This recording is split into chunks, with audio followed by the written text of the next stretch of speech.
قد يعفو عن كل شيء إلا الفساد، لا عقاب له عنده سوى القصاص والرصاص. هكذا كان هواري بومدين. لم يكن الرئيس الراحل بومدين ذلك الرجل الذي يتساهل مع المسؤولين المفسدين، بل كان أكثر ما يكرهه هو الفساد وخيانة الأمانة، واشتهر بصرامته في كل ما يتعلق بإهدار المال العام. يشم رائحة المفسدين بمجرد أن يمروا من أمامه، والعقاب يعرفه الجاني قبل بومدين.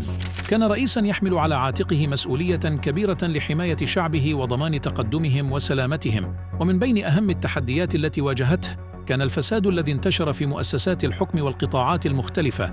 لم يتسامح الرئيس مع هذا الوضع، فقد أدرك أن الفساد هو سم يتسلل إلى جسد الدولة ويهدد استقرارها وتنميتها. بدأ بحملة شاملة لمحاربة الفساد، فتم تحقيق العديد من الإصلاحات في النظام القضائي لضمان تطبيق القانون بصرامة وعدالة. وخلال الستينات والسبعينات كان الموقف من المس بالمال العام موقفاً صارماً، حيث حدث في عام 1970 أن 2 من المسؤولين في إحدى الإدارات سرقوا 200 مليون، وتم ضبطهم وإثبات التهمة عليهم، فحكم عليهم بالإعدام ونفذ الحكم. هكذا كانت الصرامة في التسيير والانضباط في عهد بومدين. ويحكى أيضاً أنه أحد رؤساء البنوك اختلس مبلغاً يتجاوز 30 أو 40 مليون آنذاك، فتمت محاكمته وحكم عليه بالإعدام.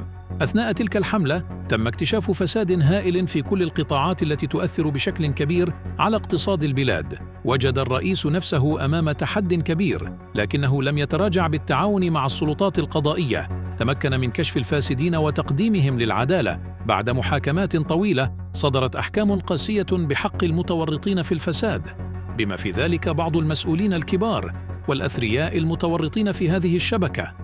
وكانت أحكام الإعدام هي العقوبة النهائية التي صدرت ضد القليل منهم، وذلك بناء على الأدلة القوية وثبوت تورطهم في أعمال فساد خطيرة. على الرغم من الضغوط الدولية والانتقادات المحلية، بقي الرئيس صلباً في قراره بتطبيق العدالة ومحاسبة المذنبين.